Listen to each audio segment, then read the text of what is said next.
Wala pong nagawa ang China, mga kaistorya. Hindi sila nakapiyok nang ang mga warships ng Pilipinas po ay nagsama-sama po doon sa area sa West Philippine Sea, malapit po sa Scarborough Shoal. Take note ha, pinag-uusapan po natin dito mga kaistorya ay mga warships ng Pilipinas. Literal, totoong nangyari po ito at latest po ang balita mga kaistorya. At lalong hindi na po makakapiyok ang China kapag natuloy na po itong sinasabing bibili pa ang Pilipinas ng BrahMos missile story. Alam niyo itong BrahMos missile ay isa po sa mga missile na mahirap pong ma-intercept. Bakit? Kasi ang lipad po nito, yung altitude ng lipad nito ay napakababa.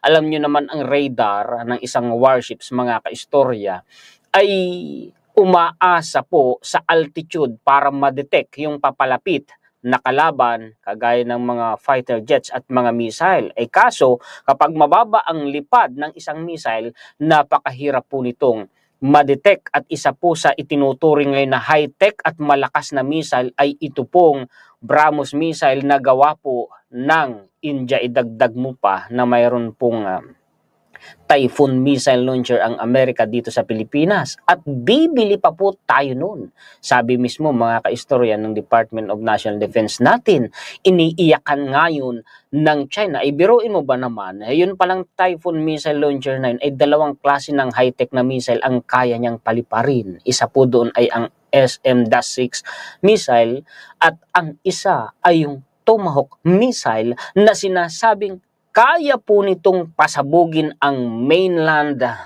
China. Kaya pala kumukontra ang China kasi takot sila.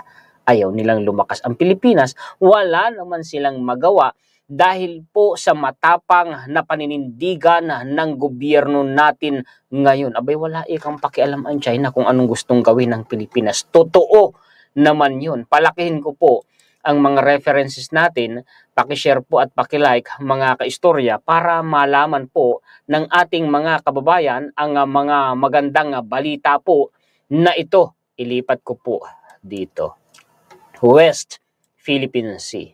PH warships hold drills near Baho de Masinloc. Ang Baho de Masinloc po ay ang Scarborough Shoal. Abay, drills lang naman pala, Juan Historiador. Akala ko kung ano ba. Teka ha, sandali lang. Wag na wag po nating mamaliitin ang maritime drills na isinasagawa ng mga warships ng Pilipinas at madalas pa nga'y kasama ang mga allied countries natin, mga navies. Bakit? Kasi po yung drills na yan ay paghahanda po yan sa isang senaryo na kagaya ng labanan o kaya naman ay invasion at wala naman pong ibang pinangangambahan ngayon kung sakali na magsasagawa niyan bagaman takot sila, takot ang China, wala namang iba, kundi ang China. Hindi ako naniniwala na talagang may balls sila, na may guts sila, na may tapang at lakas ng loob sila na magsimula ng giyera sa Pilipinas o maging sa Taiwan. Alam nila Alam nila, kukuyugin sila. At saka eto drills na nga lang yan ay kung talagang matapang at malakas ang China dahil nagpe-flex sila ng kanilang muscle, di ba? Binubuli nila tayo, hinaharas nila tayo, tayo po ay sinisindak nila, no, mga kaistorya. Ay ba, kung ganun, ay nandyan sila sa Baho de Masinloc, sa Scarborough Shoal, nandyan sila, hindi na nga nila yan mga kaistorya, ayaw na nilang bitawan yan Doon nagsagawa po ng maritime drills ang mga warships ng Pilipinas. Ay bakit di nila hinarangan? Bakit di nila tinaboy? Bakit di nila pinatigil? Ibig sabihin, kaya natuloy, hindi nakapiyok, hindi nila napigilan, hindi po nila mga kaistorya naharangan. Asan ang tapang at lakas nila? Isa pang bagay dyan, mga kaistorya, kung talagang kanila yan, ay bakit nga hindi nila hinarangan at pinatigil ang mga warships ng China? Yung sagot sa tanong na yun, mga kaistorya, malaking punto na Diba? Tapang ng Pilipino. Subok. Kita ninyo, sabi ko sa inyo mga kaistorya, takot yan. Takot yan. Mahina yan sa bansa nila Sasabihin Kung takot, Juan Estoril, bakit patuloy tayong binubuli? Hindi ho takot ang mga kasundaluhan natin. Hindi ho takot ang Coast Guard natin. Hindi ho takot ang atin pong mga navies. Hindi ho takot ang mga mangingisda. Hindi ho takot ang mga Pilipino. Ang totoo, gigil na nga, gustong-gusto na nga, pumalag. Pinipigilan lang po ng gobyerno natin dahil ang iniisip ng gobyerno natin yung kabutihang panlahat hanggat maaari hindi giyera ang solusyon. Pero kung uunahan tayo, bakit hindi papalag? Gigil na nga eh.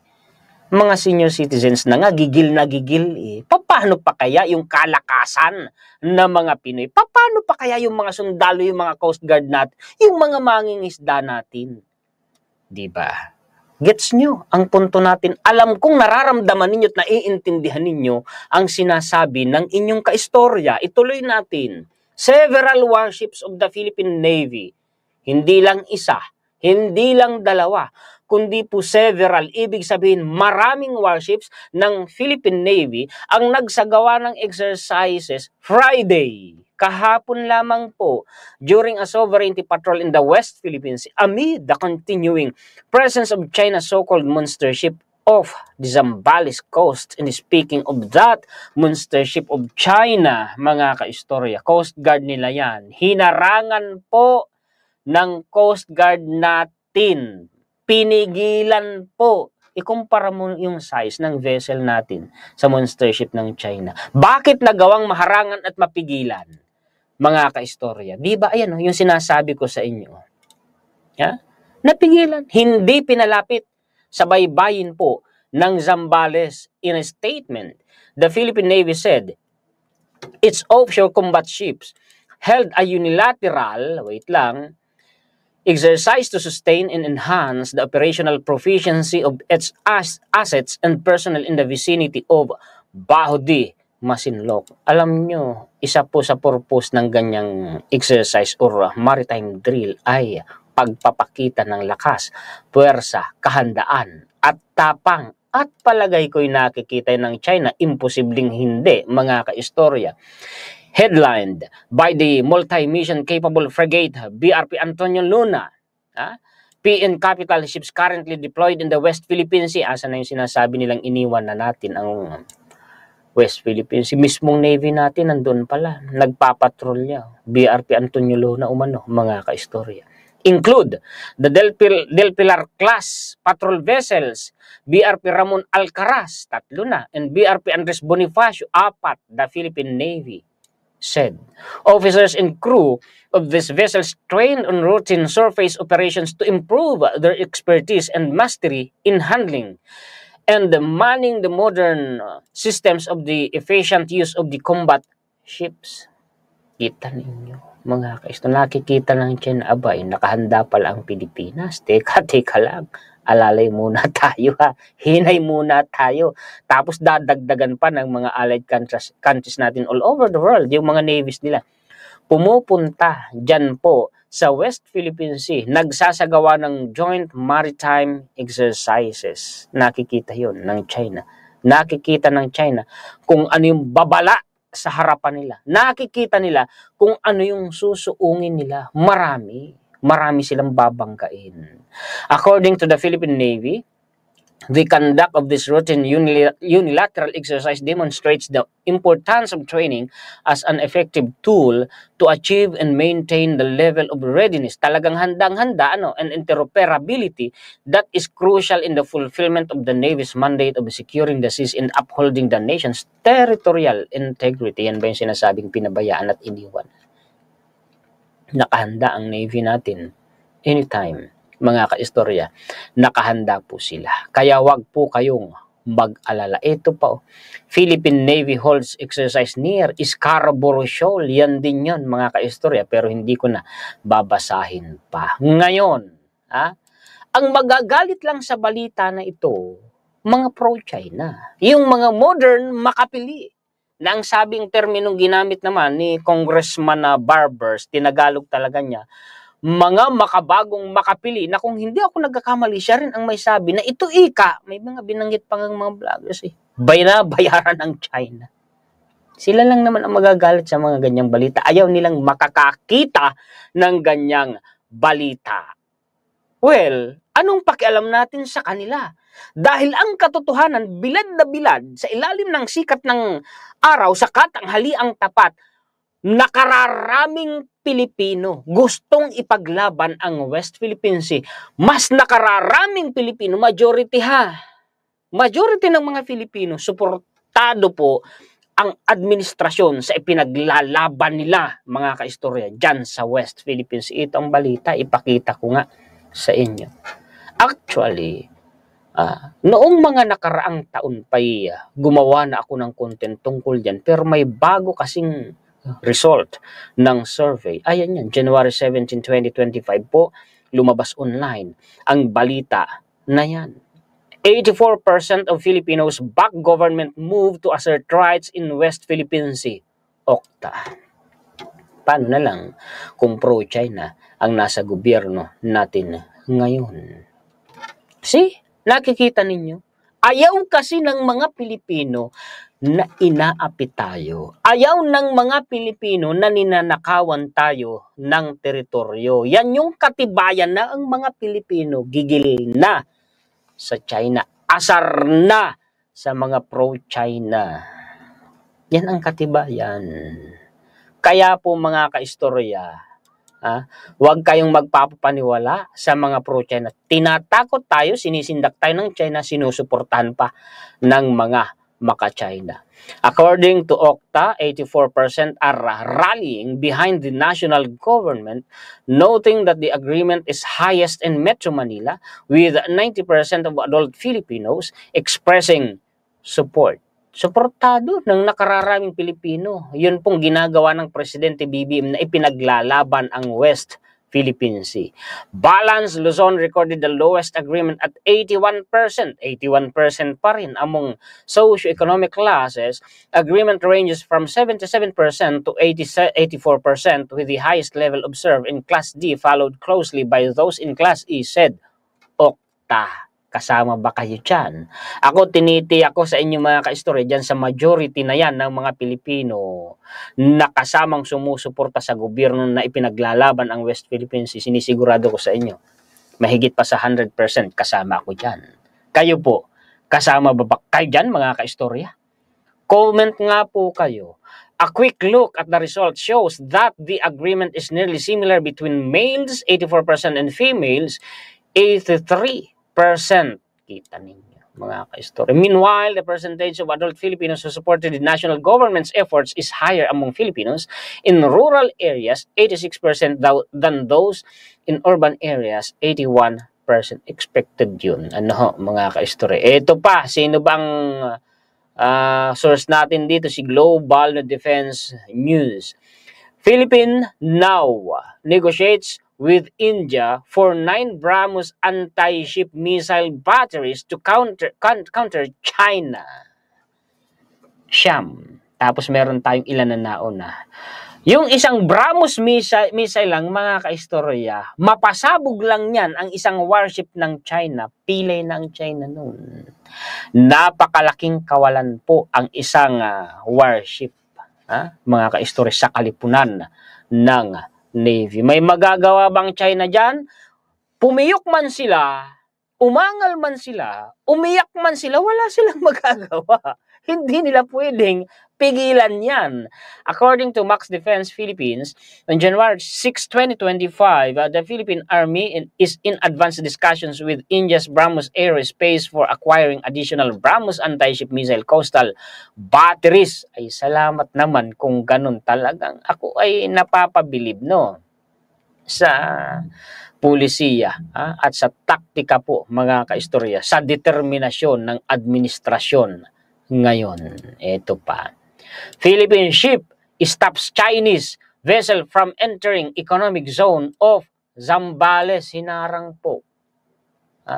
The Philippine Coast Guard offshore patrol vessel BRP Gabriela Silang step into action. Aba, no? Talagang umaksyon siya As the BRP Teresa Magbanwa underwent minor repairs in Bataan, the PCG vessel confronted China Coast Guard vessel 5901 Dub, the monster, as it lingered illegally within the Philippine Exclusive Economic Zone off the coast of Zambales. Salamat naman kung ganun. Talagang hindi nagpapabaya. Coast Guard at Navy natin ngayon. Mabuhay po kayong lahat. Ito pa, dagdag po sa lakas ng atin pong armed forces. Philippine acquires 10 more Black Hawks to boost humanitarian aid. Abay, para sa humanitarian aid lang pala yun, Juan Istoril. Deka lang, malinaw namang mababasa dyan. Security capabilities. Okay, tanin nyo mga ka-istorya. The Philippines acquired 10 more Black Hawk helicopters from a global defense technology firm in a bid to boost its search and rescue and humanitarian aid capabilities and security advantage in the Indo-Pacific region. Malawak no ang purpose niya mga kaistorya. These deliveries by Lockheed Martin.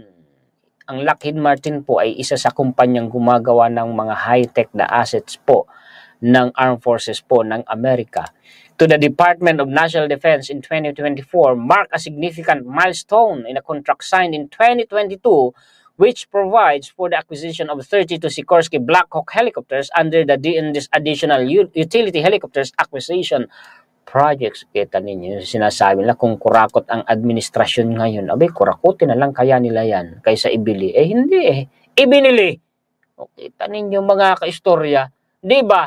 Yung 40 vessels ng Philippine Coast Guard plus 5 flagship vessels pa na kasing laki ng BRP Teresa Magbanwa para sa Philippine Coast Guard. Kurakutin na lang kaya nila. Kaso hindi, inilaan sa Coast Guard. Diba? Mga kaistorya, sinasabi nila. Alam mo, yung mga pinagsasasabi nitong mga kapapaitan, mga kaistorya, mga naratibo lang po yan. Mga paninira lang po yan. Wala namang maipakitang mga ebidensya yan. Maingay lang yan sa social media, pero walang sustansya yung mga binibintang nila. Wala mga kaistorya. Tanga lang ang maniniwala sa ganun eh. Magkaroon po kayo ng sariling isip. Pag may narinig kayong mga ganyang mga paninira, mag-verify kayo, timbangin ninyo ang mga impormasyon. Kasi mahirap na basta-basta kang maniniwala kasi kung ang dali mong mapapaniwala sa mga ganyan, ay para kang grade 1 na madaling mauto. At may mga naniniwala.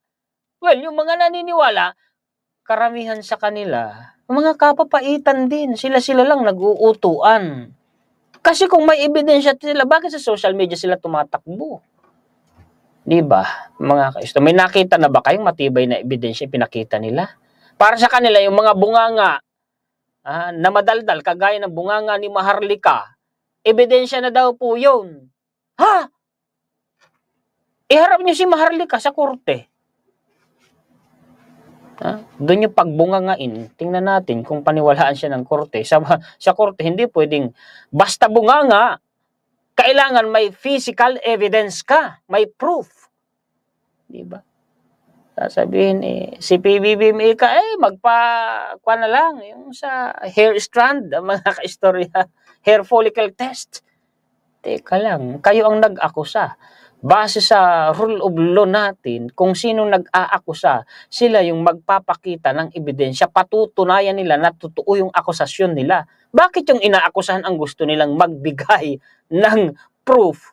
Baliktad yata. Diba? Mga kaistorya, tuloy, may isa pa kasing ito. US firms eye Philippine projects as China rose stalls oil drills. Kung noon pa at hindi pinatalsik ang Pangulong Marcos Sr., di sana pinakikinabangan na natin ngayon. Hindi na sana nakakapapil-papil pa dyan ang China.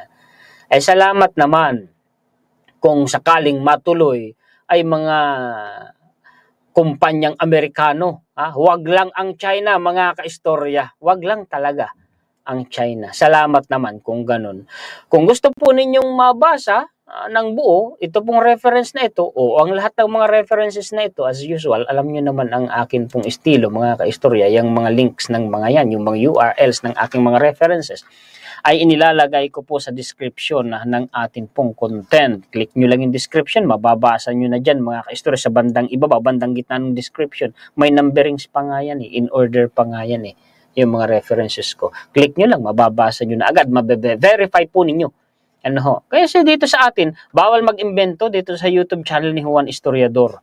Doon lang tayo sa totoo. Yan ho ang mga balita at impormasyon na maibabahagi sa inyo ngayon ng inyong kaistorya. Pakishare po at pakilike. Maraming salamat po sa inyong lahat ng mga sulit kaistorya natin sa buong mundo na laging nakaabang, nakasuporta, nanonood, nag-aantabay, nagla-like at nag-share sa mga contents ng inyong lingkod. Salamat po sa inyong lahat. Shout out po sa inyong lahat. Nagpapasalamat tayo higit sa lahat siyempre sa atin pong Panginoon. Muli ako po si Juan Historiador, ang tagakwento ng totoong istorya ng kasaysayan na nagmamalasakit sa kapwa ko Pilipino at nagmamahal sa bayang ito, ang bansang Pilipinas.